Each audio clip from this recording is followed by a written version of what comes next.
I need to know everything, who and the what and the where, I need everything. Trust me, I hear what you're saying, but act like it's new what you're telling me. I'm curious, George, I hop in the Porsche, 5 and a horse, I'm ready for war, I'm coming for throats, to turn to a ghost, I need to know everything. Now you be surprised at the info you get is by letting them talk, so I'm letting them talk. Gotta keep quiet, maneuver in silence to let them in, talk up their body, another one body, that's just how it go. I got some secrets, I'm shaking the game so they stay on their toes. Stay in your lane, how to stay on the go. I can play with the pros and act like a rookie, so they overlook me. They're not double up again, none of their nose, none of them cold. They just got lucky but never adapted, so I'm to the one if it's coming to blows. My enemies cutting it close, I let them think that they got me, but what do you know? I had them beat before we ever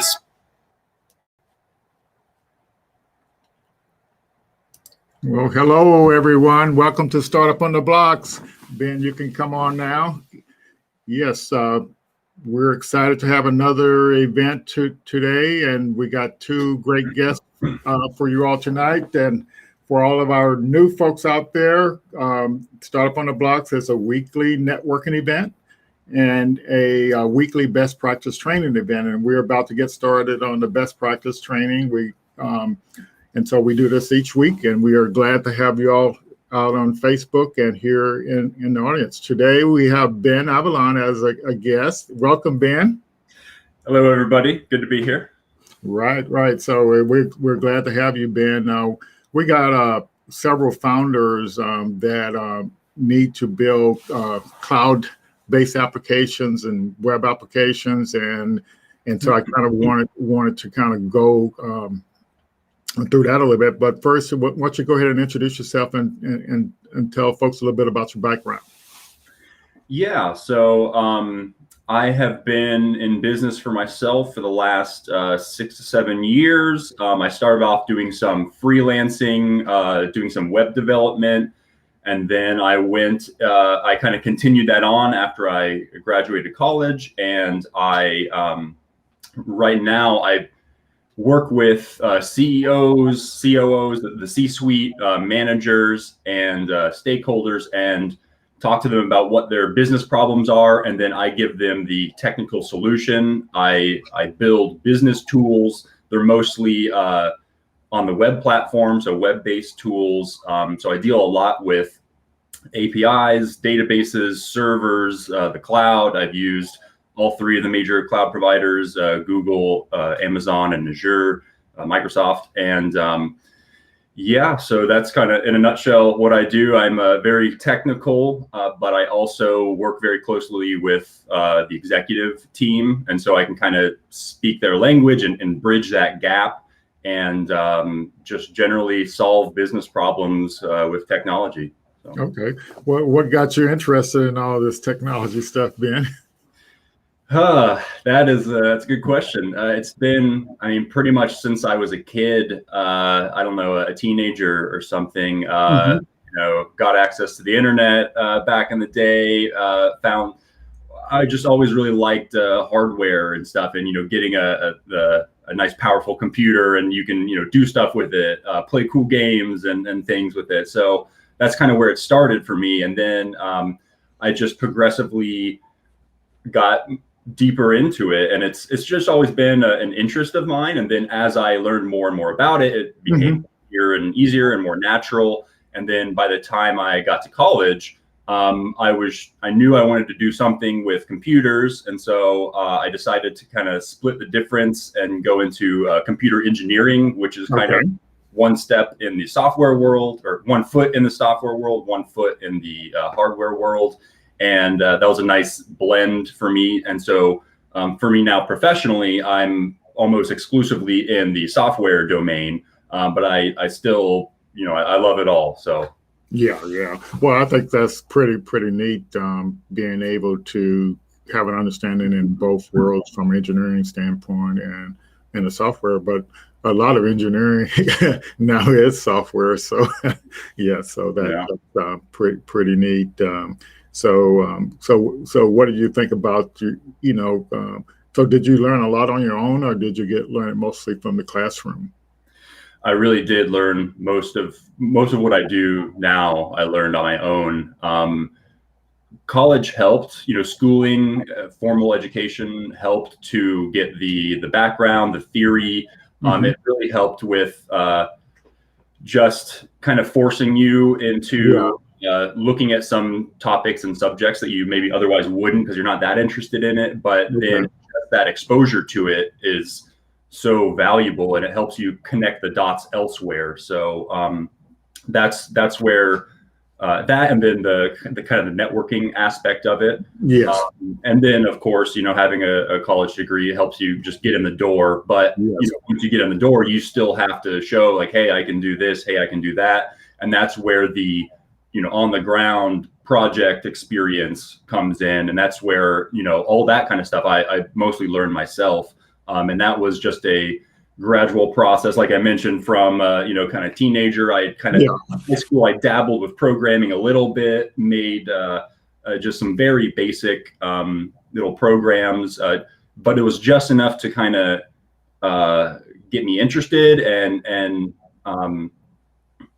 it really helped going into the classroom. And I already had a little bit of that prior experience and knowledge, and that it was a breeze going through all my programming classes just because I had that little bit of exposure prior to that, and kind of gave me a big leg up. So okay, fantastic. So I guess you and I guess met a few years ago at an IT Gulf Coast networking event, I believe. It was either that or I-10 Wired. Yeah. Okay. Yeah, it could have been. Yeah. So I remember, after I met you, I remember you presenting at I-10 Wired. And at the time, I was interested in seeing your presentation because you were talking about containers and Kubernetes and stuff like that. And so, so that was really interesting. But typically, and then I guess after we met, I was telling you about the Center for Innovation Workforce and about AI stuff, and at that time you didn't had any hands-on experience with the AI stuff, but but from based on your background, and then when you start dabbling, working on that project with us, how much of a learning curve it really was to actually get into the AI stuff. For me, it wasn't.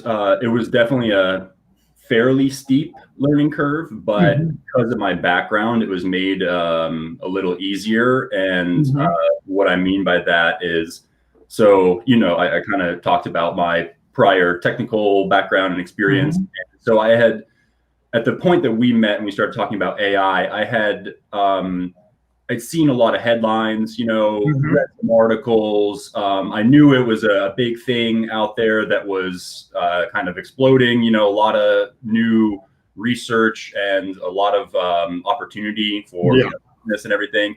So I was very interested in it, but I had never had enough of a, motivation or impetus to like actually jump in. And so meeting you was a great gentle introduction into, what is this? How does this work? And, you helped answer a lot of kind of basic questions that I had, and just kind of wrapping my head around it and figuring out what this thing is. What is AI? What is machine learning? And, it's all just numbers, but how does that work? And so, so that first project that we did, you sent me, you sent me about like 20 to 30 pictures of hair under a microscope. And so you could see like the hair follicles and the color and the, if it was curly or straight, and, a handful of various factors. And so I took that, and since I had some background in computer engineering and software and everything, I was able to take those pictures and actually pull out the pixels and look at each pixel, and so fed that all through a neural network, which followed some kind of online guides and tutorials, very basic, simple stuff to get it set up, and then ran that through and got some pretty interesting results. So that was it wasn't crazy accurate, but that was a really good introductory project to just wrap my head around, how do you do AI with coding? It's like you see all these articles and all these things, but what does it actually look like? What is that program that's running your AI stuff? What is that? So that gave me a lot of exposure to that. And yeah. And I think with the background, that's kind of what my point is you had learned how to program, and AI, doing AI stuff was programming as well. So it's not that big of a leap to apply your skills and knowledge to figure out how to do it. Yeah. And on top of that, it was really not as difficult as I expected. Right. It was actually pretty straightforward in terms of like programming difficulty. It was not really that difficult. Right. The most difficult part was just understanding what you're doing and why you're doing this and that thing. And then actually putting together that program was not really that big of a hurdle. Right. Okay. All righty. So let's talk about the project that I asked you to do related to this no code AI application. And so I'll tell the audience a little bit about it. There's a piece of technology that it's I guess you could say it's an application, but it's actually IP that once you show it data in a certain format, it will actually build the neural network for you with some default parameters. But so I supplied Ben with what is called a console application that you could that I could operate from a console, not being a programmer, but somebody like Ben that can be a programmer. He can actually control that console application through code, and so Ben, I guess we just kind of want to walk people through it. It was a learning experience for me. I had told my business partner to actually build an application that uses this self-training artificial neural network object, and that in a JSON file you could actually put all the stuff in there you wanted it to do, and then from a command line, type the name of the program and type the JSON file, and then it would actually do everything that was in the JSON file. But just kind of walk us through that a little bit and advice, and tell them what the advice you gave me, how to move forward on that. Yeah, sure. So this was an interesting project. We got this console program, this console application, which if you're not familiar or don't know what that is, it's basically just a program that you run on the command line. So it doesn't have like an interface, there's no window that pops up. You open up one of those black, console screens and you type stuff into it. And then, you tell it, this is the program that I want to run. Here are the parameters that I want to give it, to tell it to do this and that. And so that's what we started off with. So it was this self-training artificial neural network program. And the goal was, so we had this program, you could run it on your computer, which was great, but it was, it's not easy to, open up the command line, put all the parameters in. Even for me as a developer programmer, I can do that, but it's not really convenient or fast or easy. So our goal was to take that and make it more accessible, make it more user-friendly. And so what we did is we built an API around that program. So an API, application programming interface. Basically, what that is, it's a way for programs to talk to each other. So it's not like me as a user and I'm clicking on things and directly talking to a program. It's I've got this console application that's actually running all the neural networks and doing the training and doing the testing. And then I'm building a separate program that is talking to that program, that's controlling it, that's telling it to do what I want it to do. And so that second program is what I built. And so I'm calling it a program. What I actually built, it's a web page. So it's just looks like a regular website. There's some buttons and a navigation bar, and you can do things. And then what I did is when you say, click on the button that says, train this neural network, what it's actually doing is sending an API request to the local API server, which is the piece that I built. And that is talking to the AI program and giving it all the parameters that it needs. So it's giving it, here's the data file to do the training on, to get your inputs and outputs. Here are the different parameters for, how fast it should train and what accuracy it should try to target. And so by doing that, somebody who's not very familiar with AI or who's not a programmer, who's not very technical, they can use this web page that's talking through this API to this AI program. They can use this web page to click around, go to buttons, upload their files, and actually do the training, all without touching any code or really knowing too much about what's going on under the hood.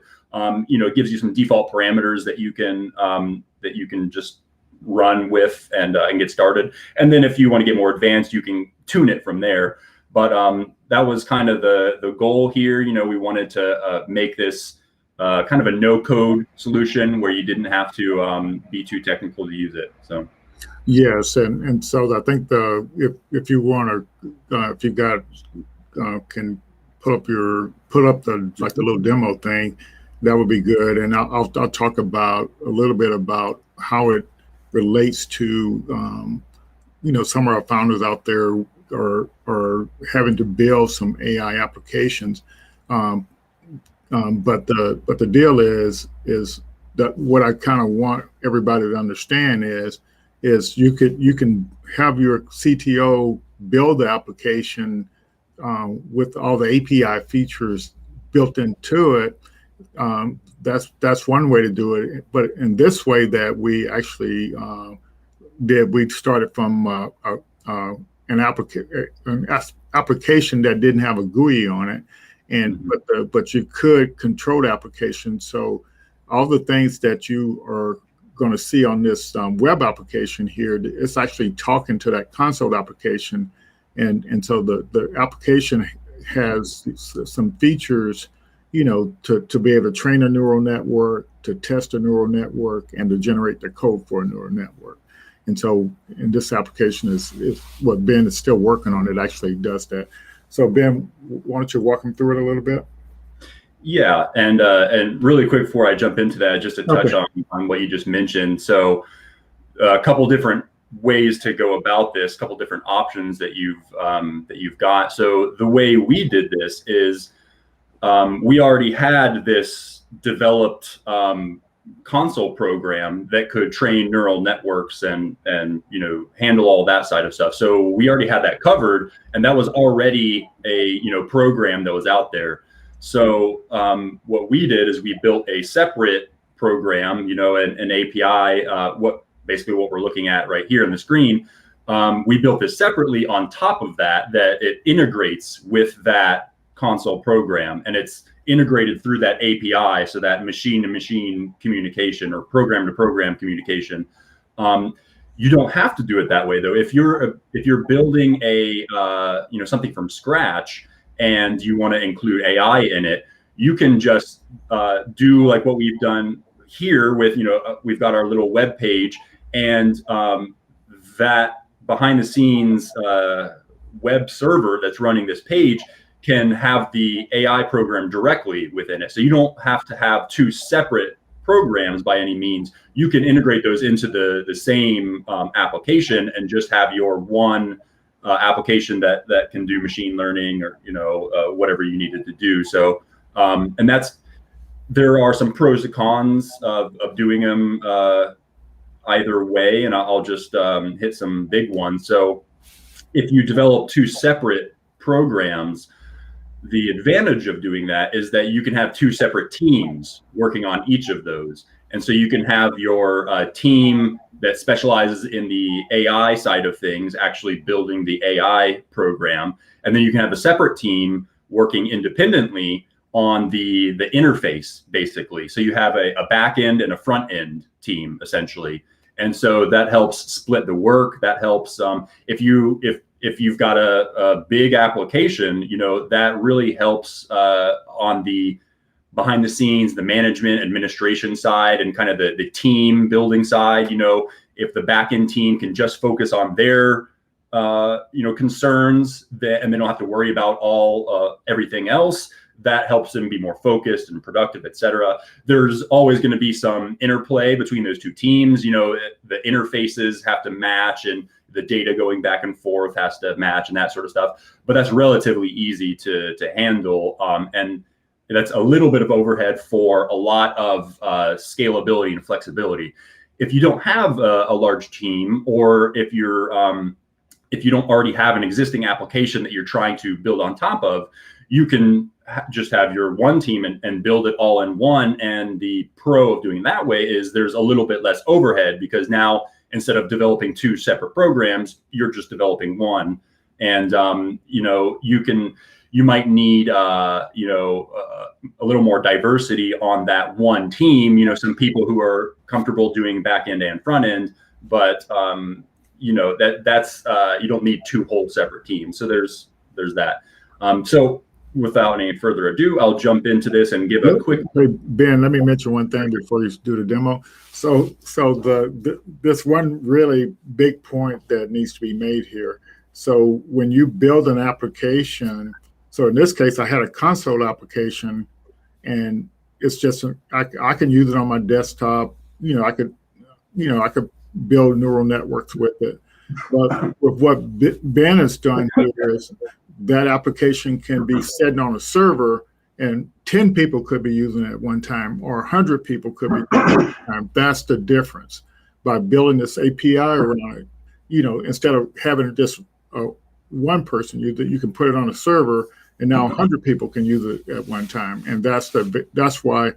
And so when you're looking at this application, just think of it as that you have a user account, you log in, and 1,000 other people have a user account, and they can use the same application, this one application. That's kind of the big point I want to make. Yeah, that's a good point. Excuse me. So this, you can see, excuse me, sorry, in the URL bar up here, this is using a local address. So this is not running on a actual website. Ooh, that water went down the wrong pipe. So this is all running locally. I can show you, bring up. So this is what the console that we're talking about looks like. It's this, it's kind of blue here, but blue, black, whatever. This is, it's just a bunch of text, and you type commands in to do things, and it gives you some output. Not very user friendly. So this is what we've developed that is talking to that command line console application. And so here it's just a very basic, this is our MVP, so our minimum viable product, just something to show people, and for kind of exactly situations like this. It's great for demoing and just getting the point across what you're trying to do. So the kind of top level thing here is a project. So you would come in here and say, I want to create a new project. Something just like that. You got some regular buttons, and then here's our new project that we created. I'll jump into one of these projects that we've already got in here.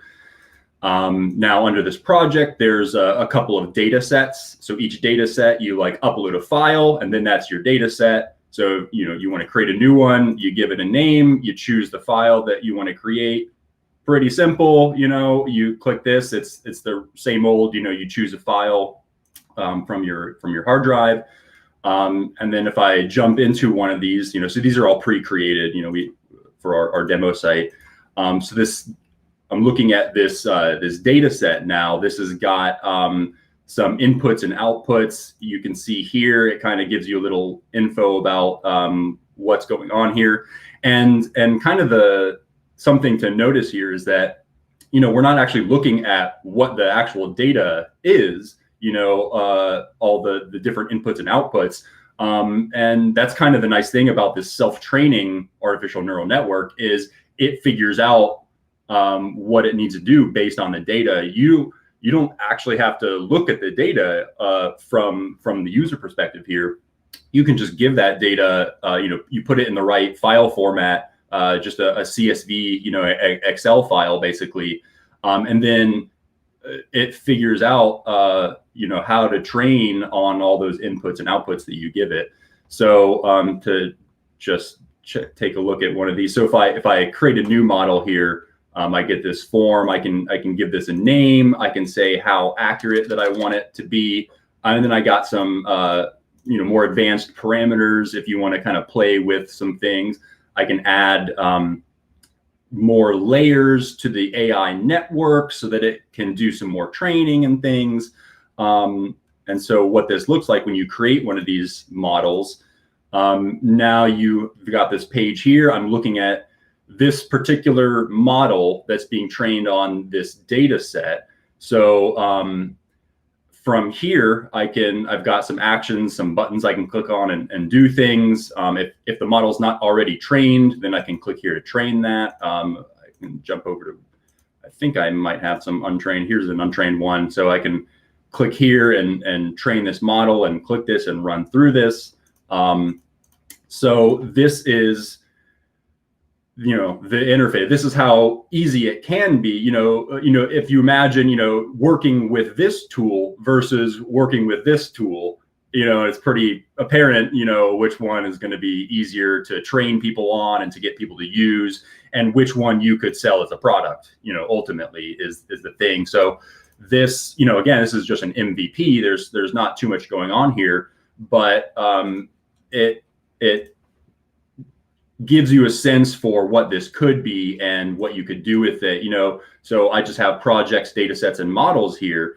But on a full-fledged application, you'd have like your user account, like a account, log in, log out button over here, and a couple things. On the dashboard page would maybe show more information about maybe the recent things that you are working on, all that good stuff. So a lot of room for improvement here, but this is a good kind of starting point. And so this is, so again, right now, this URL, this is just running on my local computer. This is actually the program that's running this little website here.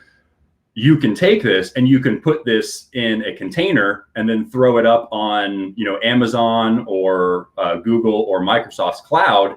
And now you've got a cloud application, and it works very much in the same way, except you would have, instead of these, numbers here, basically, it would be, myaiproject.com or whatever, website name that you wanted to use. And then you could have this same interface. So this is a nice, easy way to go from, hey, I've got an idea and I want to test things out and I want to have something that I can show people to get them excited about, what I'm trying to do.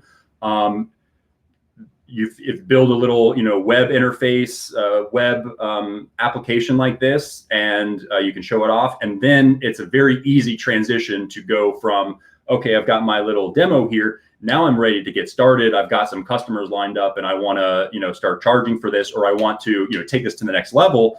Okay, now let's do some more work on this and let's, move this over to the cloud. And there's not too much more work, at least just to get this up in the cloud. There's going from what we have right here, this MVP, there's going to be some work to add like user accounts and logins and then that sort of stuff. But actually, you can develop all that. And then when you're ready to go to the cloud, it's a very easy, natural step to make. So was there anything else you wanted me to touch on, Lloyd? Yeah, if you could maybe get to the screen where as if you had trained a model and then you wanted to either do some predictions. Yeah, so right there, so like it's grayed out now, but that you see where you got trained the model, then next to that you have generate predictions. I'll go to a trained one really quick so we can see. Let's see, I think I've got someone here. Here we go. Yeah, and this is just so like, let's say if you like on a generate prediction thing. So like if your model had, in this case, is that XR? So yeah, it has two inputs. So you could actually give it two inputs and then see what the output would be. And that's kind of what the idea is there. You can actually, so without any code, you could actually start exercising your model. And then once you think you got your model the way you want, let's say in Sabrina's case, where she's got the AI model like she wants, she could generate the code for it, and then she could give that to somebody like Ben, who could actually develop an API around it, or like Douglas's case, where he's doing predictions on skin, to recommend a treatment. So you would use a tool like this to generate the model, and then once you have the model the way you want it, then you could actually run some tests on your model with the generate prediction thing, and then once you think you got it the way you want it, you could generate the code, and then you can actually have somebody like Ben actually build the cloud application for you. Right. And so what that would look like is so from here, if we have a trained model. So at this point, all I've done is I uploaded a file, and then I created this model and gave it some parameters, and then hit train. So I didn't do a whole lot to get it to this point. Pretty easy. And then once I'm here, I can click on generate predictions, and then I can kind of manually test it if I want. I can manually give it some inputs and see what it gives me as the output, and just check to see how it's what it thinks. And then if I'm happy with the results that it's giving me, I can click on this generate code button, and it'll actually spit out some code that I can take, and like you were saying, Lloyd, give that to a developer, or take that wherever else you want and integrate that into your application. So here, this program that we're looking at, this page is this program that I've built, but you can take this code that this network is generating, and you can take that to a completely separate program. You can take that anywhere else that you want and build your own application out of that has nothing to do with this AI training application. And so you could hand that off to a developer that they could build that straight into your startup, your own MVP, basically. Yeah, so it's just a tool to use to build models and do predictions. So, all righty, Ben. So if anybody has any questions, go ahead and type them in. And I know it's kind of, to me, it's no matter how non-technical you try to make it, it always ends up being technical. But just the nature of the beast, yeah. Yeah, but it's no more difficult than working with Microsoft Excel. It's if you're a non-programmer, yeah, you can open up a data file or paste a data file into your application and then have it do some calculations. That's literally all we're actually talking about here. Right, and those data files that you're uploading to do the training on, those are literally just Excel files. So pretty simple, straightforward. Anybody can create those, and then with this interface, it makes it easy to upload that and train it. You just click a couple buttons basically, and it takes care of it itself. Yeah. So it's so the takeaway for me was me being a founder. I didn't really understand that building. I knew about desktop applications, and I knew that you could build APIs around those desktop applications. But the fact that you could this idea of building desktop applications, you don't really need to do that, because you want applications that hundreds of thousands of people can use at one time. You can, and it's just a neat approach. All right. Just really quick because you made a really good point right there.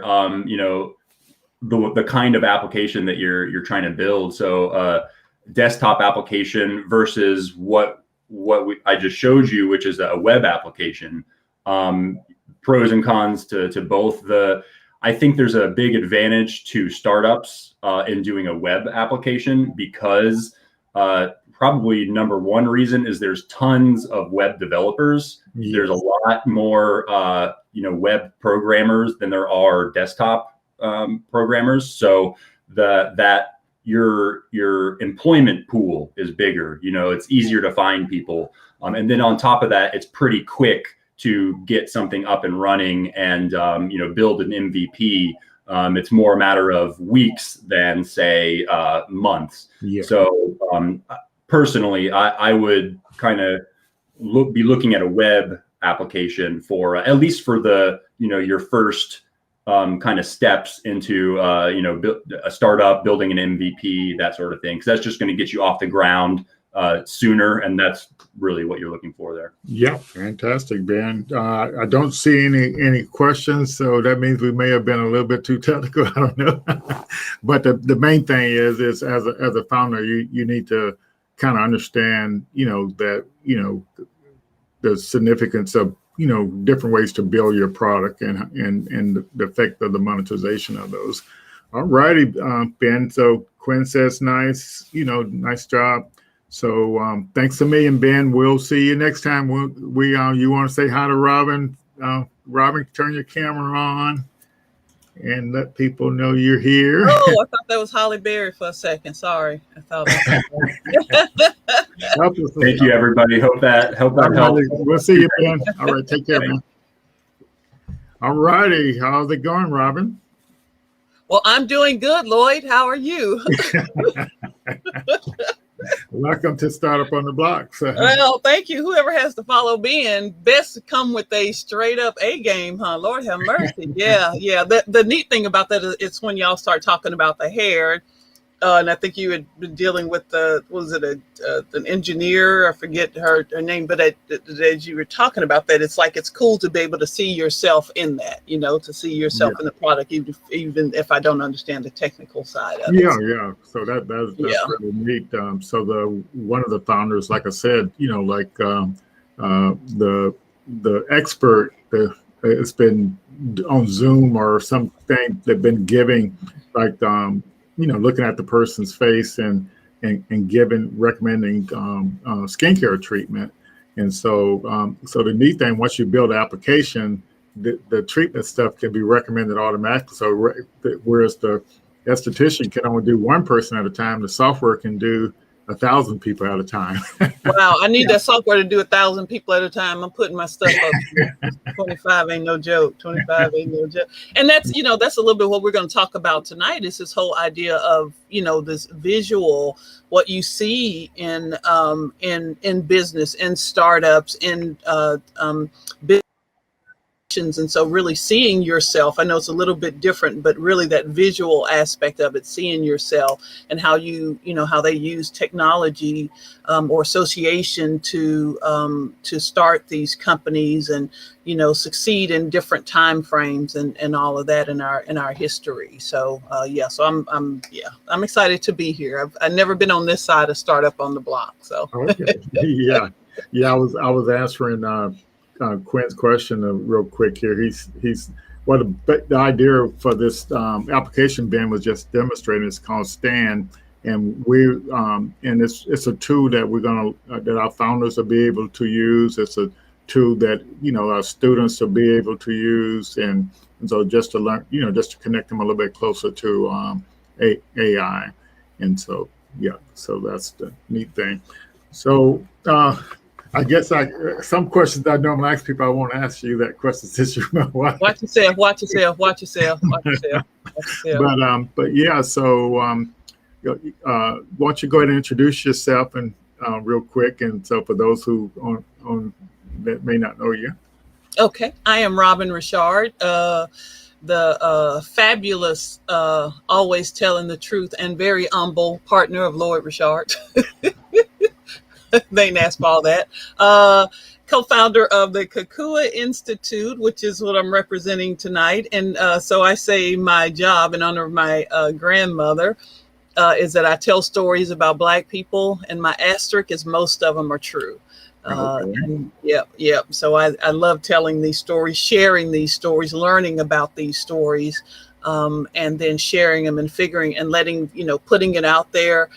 The producer, director Andrew Stanton said you give them 2 + 2, not 4. So I provide the information, share the information, then you can figure out how you can best use it, how it either motivates you or you can apply it or inspire you in your life. And history informs us.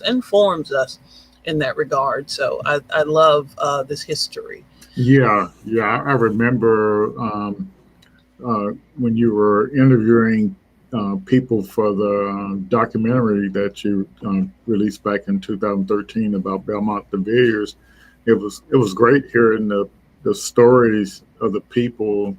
And one takeaway from me from listening to a lot of those interviews was all the things that the business people were doing back in the early 1900s, the 50s and 60s and stuff. I said, well, you know, they were doing some neat things. They had developed a green book, a directory, even though it was, they just accomplished so many things. And then I was thinking about all the different startups that tried to do these directory of Black businesses that weren't really succeeding. And I'm saying, well, here the Green Book succeeded. Well, I think they just succeed in a different way. So even when I go through the presentation, you'll see companies that were around for, I think the first one, Union Mercantile, was around from 1880 to like 1934, 35. Way back. Yeah, and it was a real estate investment company of African Americans right here in Pensacola. And just let me give a shout out. You mentioned Quinn Bro. Was one of my first interns. I'm so excited. It just gives me joy to say that. And he's a bad daddy, shut your mouth, and so he helped me to kind of catalog this collection and see it in other people's eyes. So not just from a pure history point of view, but he was talking about doing things around entertainment and so education always, but entertainment and how you can share this with people and all of that in these different formats and just so when you get, I think as founders, starters, entrepreneurs, when you get other people involved in your ideas, they can take it so much further than you can even think or imagine. So so sharing your ideas, you can share. You ain't got to share everything, but I think sharing just kind of makes your idea grow into some ways. And you may not use it right then, so you may use it later. But if you never, it's like banking. If you don't put the money in, you can't take it out. If you try to and you got no money, that's called robbery. But that's a whole nother story. Yeah. So, but I think the main point here is Black people do have a history of being in business and successful businesses, and so we need to really spur that on right now, and that's what we're trying to accomplish with Startup on the Blocks. Just create some more Black and brown founders and to kind of move the needle a little bit. So I'll let you go into the history of businesses that started here in Pensacola. I'm gonna try and share. See if I can. Let's see if I can share my screen here. If I can do this correctly. There we go. Okay. Is that up? It's up, but it's not in present mode. Okay, so let me go back to the screen and take me off of the screen. Okay, and then I'm gonna bring this up into, okay, I'll put it there. Is there in present mode now? Yes, it is. Yay. Okay. All right. So again, this is from the Kukua Institute. And just to remind you, in Kukua in Swahili means growth.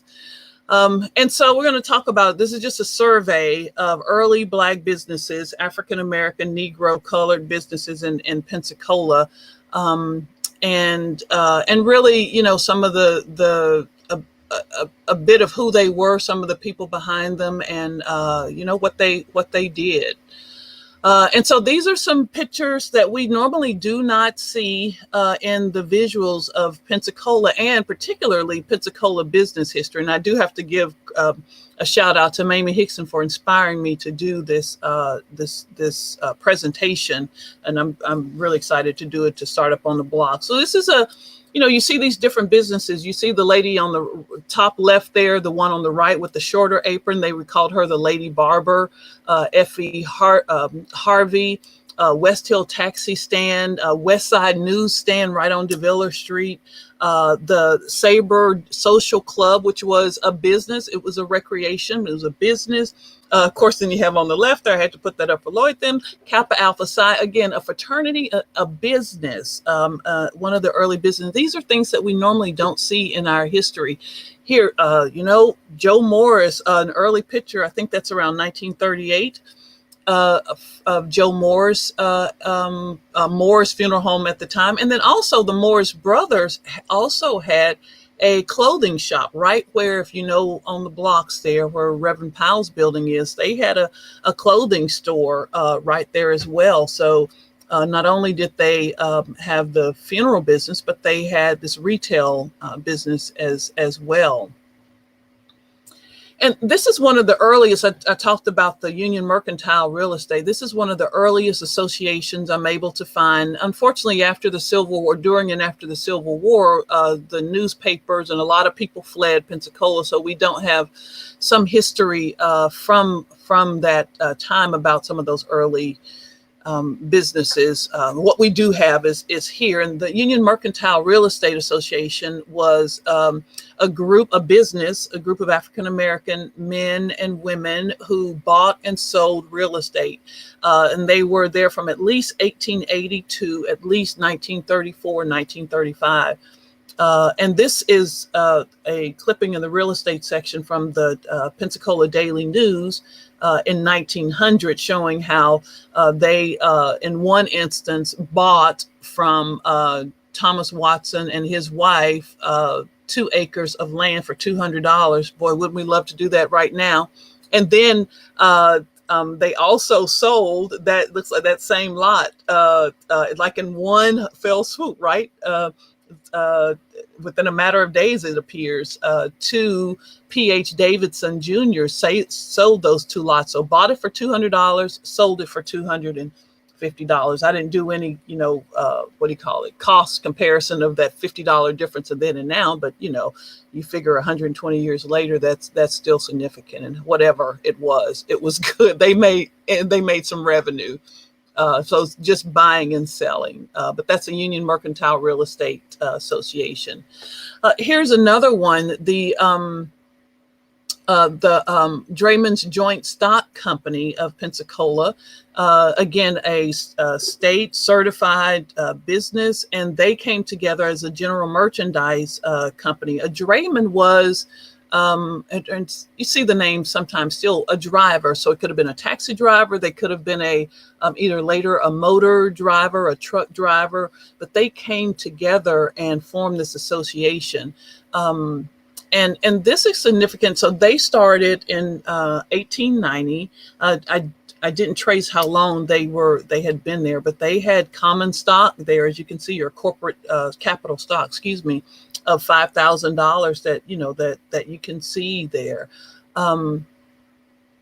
The interesting thing about this, about 4 or 5 years later, there was a call in the News Journal to not allow Black drivers, not allow people to use Black drivers. And part of the Harveys and some other businessmen rose up against that. And in the paper, they wrote an open letter saying that this is not right. You're interfering with our commerce. It's against the law for you to do this. And it was not done. So again, the power of the association. If you don't know the last name Harvey, or even Wade Harvey, he was considered one of the first African-American undertakers in the city of Pensacola. So if you may not know him, you may know his wife, Corrine Harvey. So Wade and Corrine Harvey. If you don't know the Harveys, you may know the Corrine Jones, who was the first director at, if not the first one, the earliest directors at the Fricker Center. She was, and her name is now on the building. It was a Corrine Jones Center, but her name is now also on the building at Sanders Beach. And for those of you involved in politics or even in the school system, you may have known Rita Jones. These are who was a math teacher and a city councilwoman for Pensacola. These were her grandparents as well. And just as a military association there, her brother, Rita Jones's brother, Scott Jones, again, these are their grandparents, was a Tuskegee Airman. Another one was, this is one of the earliest African-American banks that we could find in Pensacola. So there was this association, right? So these associations were precursors to credit unions. So these were financial institutions that were precursors to credit unions. The earliest and most documented that we have is from 1891, the People's Cooperative Building and Loan Association of Pensacola. Again, they were registered with the state. They were registered with the federal government as a financial institution. And they were intentional about the depositors, going after African-American depositors, and then using that money to lend money to African Americans who wanted to buy property. Remember, this was a time where segregation was not only oftentimes written in the laws, and I think unfortunately we're seeing that again, but it was also the sort of the de facto segregation. And so where they were forced to be outside of, what you call traditional or white-owned financial institutions, they made their way and made their own way. And so again, they were around from 1891 to 1897. I forgot to put up the little ledger book, but I think the minimum that you could invest was 25 cents a week. And for your house, when you got a mortgage on your house and you had to pay that mortgage off within 6 years. So very intentional about this accumulation of wealth for African Americans. And then, so there was another call for another bank. I do not see any after that 1897. I do not see any other African-American banks, but there was a call from this guy, William Jones, who came from New York, went to Mobile, started an African-American bank there, and then came here to Pensacola for a short time. And this was a call that was in the Pensacola Journal in 1911 for a Negro bank in Pensacola. And so he says, I'll read this at the bottom. He says, "Colored people of Escambia County, arise, awake, the battle is on. We must have a bank. Therefore, talk bank, dream of bank, and work for bank. For bank we must have. The project is on, and in a few days you will know more about the bank." And there, we didn't see too much more about the bank. I haven't done an extreme deep dive into it yet, but I thought it was interesting that here you, again, de facto segregation, laws that enforce segregation, and especially around this time started segregation, calls for segregation in housing. There was segregation on the streetcars. And here he is saying, we still want to be involved in financing our own and investing and making money, having this accumulation of wealth. This picture is on the left here. This is the first meeting of the National Negro Business League in Boston in 1900. It was driven and founded by Booker T. Washington, famed of Tuskegee Institute. So it was a call for men and women involved in entrepreneurship and businesses to come to Boston for a conference to talk about and grow and support African-American businesses. And the picture on the right, the lower right here, shows two people from Pensacola who were at the conference. Where I'm circling here is Daniel Cunningham. He went by DJ Cunningham, who was a grocery store owner. Him and his wife Florence owned a grocery store down on Tarragona Street or Railroad Street, downtown. And then later he owned, or both at the same time, they also had a real estate investment company and a financial institution. I'll show you again here for real estate investing. And then this is Matthew Louis. You would see it styled as M.M. Louis, who had the first African-American newspaper here in Pensacola, or at least one of the earliest. We think it's the first, the Florida Sentinel. And Booker T. Washington is right here.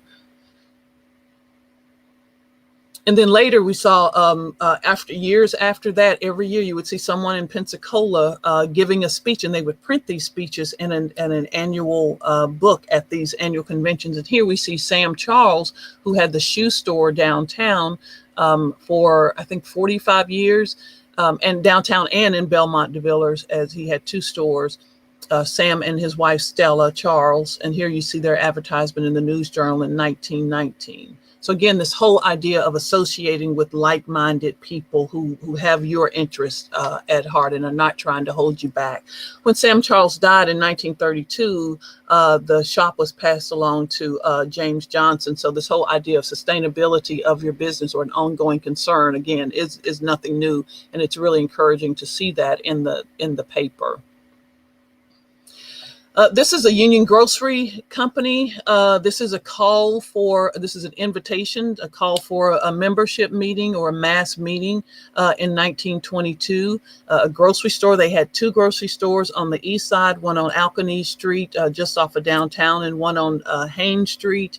And here they bought a piece of property in Belmont DeVillers at Jackson and DeVillers Street, and they are doing the third. Putting up a third store. So this is a meeting calling for people who want to learn more about it and invest in it. And I like this down here. It says cooperate, cooperate, cooperate. I like that. Here is, I mentioned Matthew Louis and the Florida Sentinel. Here is Louis. This is in 1894. A group of businessmen got together to support Louis and to start some initial investment subscriptions, as you call it in the newspaper business. So some initial investments. This is a sample of some pages from his 1904 edition. He was in Pensacola from at least 1894 to 1913. He ran into some, and every year he would print his paper, and then every year he would print this annual edition. And so he ran into his wife got sick, he ran into some financial difficulties, and then he left Pensacola and went over and continued the paper until his death in the 30s. The good thing about having this focused paper on African American business is that it could also show the accumulation of wealth in this real estate. So here on the right, you see George Green's house. I'll show you a picture of him next, who's a furniture company owner. Dr. Smith, a physician and a surgeon. John Sunday, the house that was demolished a few years ago. The real estate investor and developer, his house here. It's not a very good picture, but he showed his house here. And Isaac Purcell, who was an attorney. And so you can see again this this visual representation of their wealth by their houses. Here's his staff, a part of his staff. Campbell went on to found another paper, what we think is the second Black-owned paper in Pensacola, right after Louis left. And here's George Green in 1902. And this is the Southern Watchman, was an African-American owned newspaper, incidentally owned by his father-in-law. And so you would always see him and his wife appearing in this paper. But this is an African-American owned newspaper in Mobile, Alabama. And so here's an ad in the Florida Sentinel where he's talking about his furniture and what he sells in there. If you remember the Atlanta Cotton Exposition, where Booker T. Washington said his famous speech of "Let down your bucket" and the 5 fingers and the hands, he was there showing his wares there in Atlanta at that exposition. And another one, the Pensacola Drugstore, that was Dr. H.G. Williams. Those of you who may remember the Alice Williams Library, this is her husband. Alice Williams was a teacher at Booker T. Washington High School. And so he had the Pensacola Drugstore and the Phoenix Pharmacy, which was a precursor to Jones Pharmacy. And so again, you see, what at the time was considered prominent business men and their stories here. And again, that was the power of the press, of the African American press, in sharing those stories in a very positive light. Here is a picture of the Florida Sentinel. It was at Balin and Chase Streets, downtown Pensacola. It's fabulous. You can see this fabulous building. We have pictures of the inside of his building with all of his large printing material there as well. And then here's back to D.J. Cunningham and talking about his grocery store. And then again, later after his wife died around 1910 1910 and 1911, he did his real estate full time and was raising their 4 girls, their 4 daughters. This is his Crown Savings and Loan, or Crown Loan and Savings Association. They started this around, I believe it was 1911. So again, right after his wife died, he started doing his real estate, and then he started with these other gentlemen, Crown Loan and Savings Association. As far as we can tell, had been continuously registered with the state of Florida until 1974. Which is really amazing. So from 1911 to 1974 here in Pensacola. And then I mentioned the Colored Citizen. This is a reproduction of the first. We still do not have an actual copy of the first edition. We're still on the hunt for that. But they started the paper in 1913.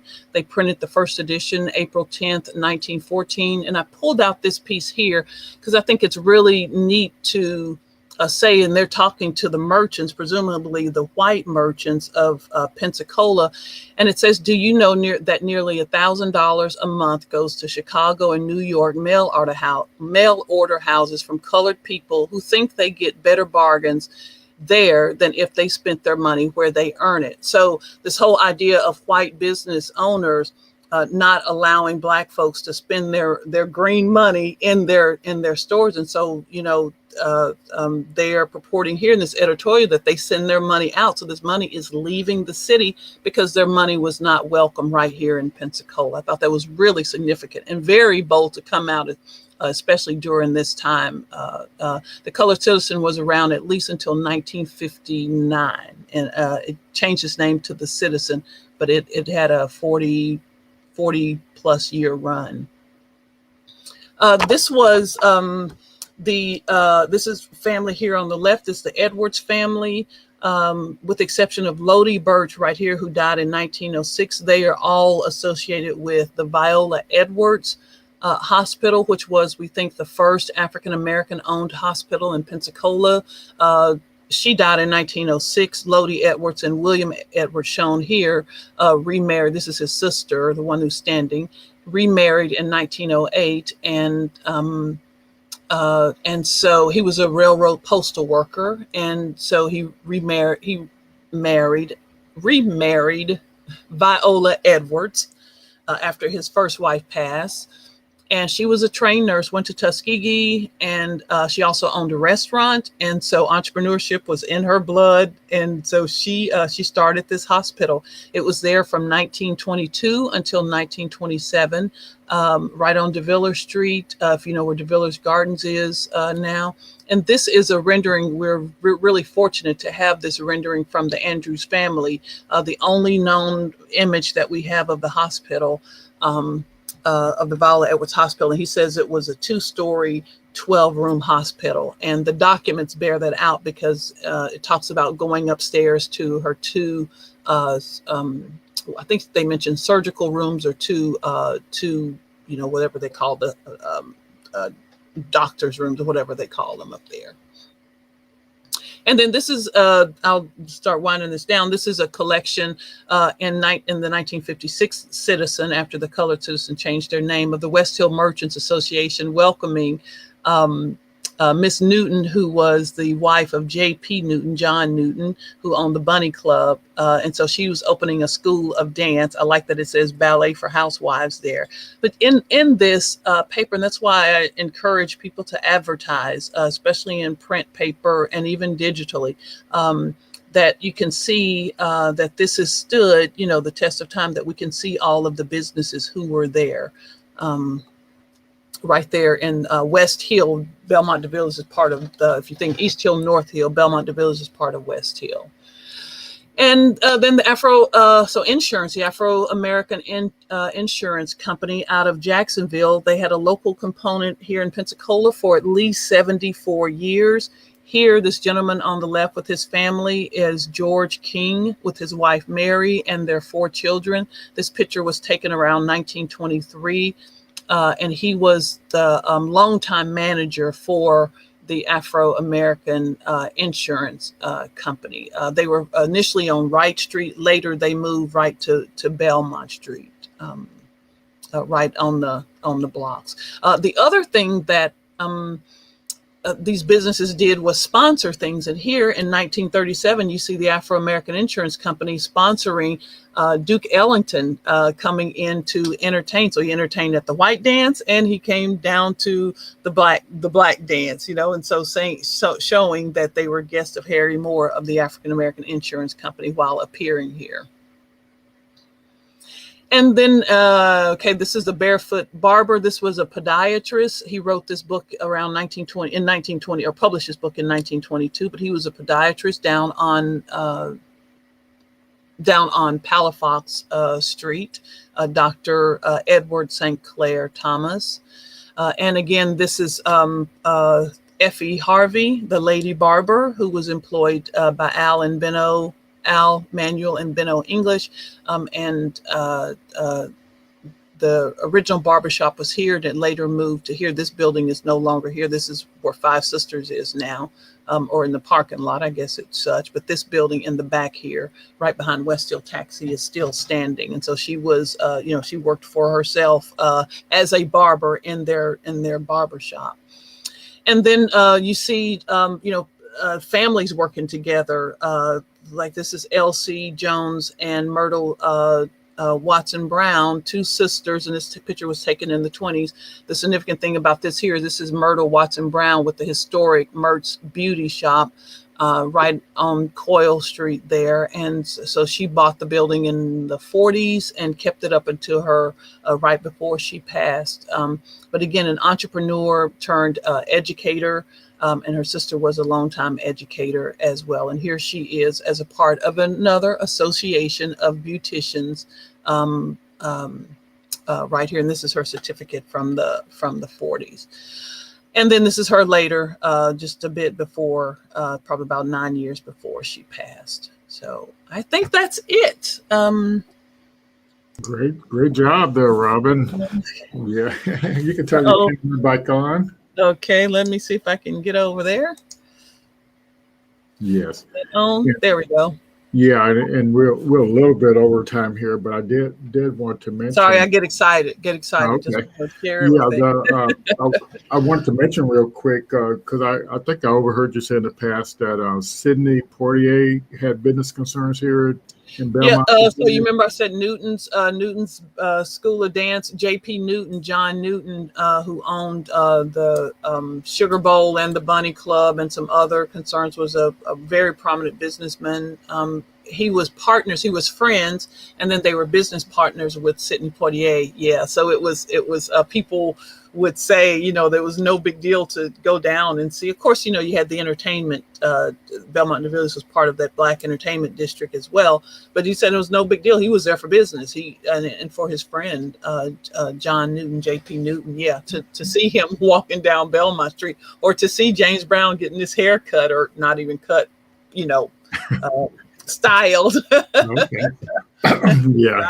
Yeah. And then I also remember overhearing something about Mary McLeod Bethune had business interests here. And Mary McLeod Bethune had back on that shot. It's in the background. Central Life Insurance Company. She was one of the major stockholders for Central Life Insurance Company. So she would come here as part of the Colored Federation, or the Federation of Women's Clubs, and Georgia Blackman and them are restoring the Ella Jordan homes. That was part of those clubs. But so she would come here to socialize, but she was coming here, I think it's fair to say, to check on her business too. She was a major stockholder in the Central Life Insurance Company, and that building is still, their second building is still there on Davila Street. It's kind of an orange colored building, and they still have the name stylized on the side there. But their first building was, I guess it would be now where the parking lot is of Joe Moore's. Yeah. Yep. Okay. All right. Fantastic. So, so that's great. I don't see any questions out there in the audience. But I didn't check any Facebook chat, so I'm not sure what's going on out there. But the bottom line is, I thought it would be good,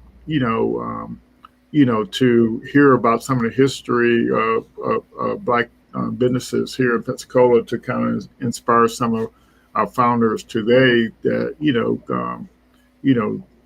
located in a place that's got a lot of great entrepreneurship history. Yeah, yeah. And Pensacola, I do a lot in the city of Pensacola because that's where Belmont de Villiers resides. But that, Pensacola is the largest municipality in the county. And for documenting, we have most records from the city. But there are plenty of businesses and this history in Warrington, out Perdido way, Lost Key, Century, Inslee, so it's plenty of history, and on the east side, it's plenty of history, and plenty of plenty of beacons of light, if you will, of entrepreneurship and business owners who tried something. They may not, their success may have been relatively short-lived in terms of time, but the fact that they tried it, I think is really significant and should be really encouraging to those of your founders, here, that, you may not go as long as Afro-American Insurance Company, 75 years, but even if you go a day, it is in that effort. And then to, again, group with like-minded people. I think that's another sort of beacon of light from this, is to group with people, to get an association of people together so that they can help you along the way. Yeah, encourage you when you're kind of feeling, like I need to kick in the badonkadonk, to keep going when you get kind of frustrated about a process, or like Ben was talking about, when you try something doesn't work, you think this is my MVP and it ain't working. Somebody else may have seen that exact same challenge and may be able to help you along the way. All righty, fantastic. All right, well, we're going to sign off. We thank everybody for hanging in there with us, and we appreciate Ben for telling us a little bit about building an MVP.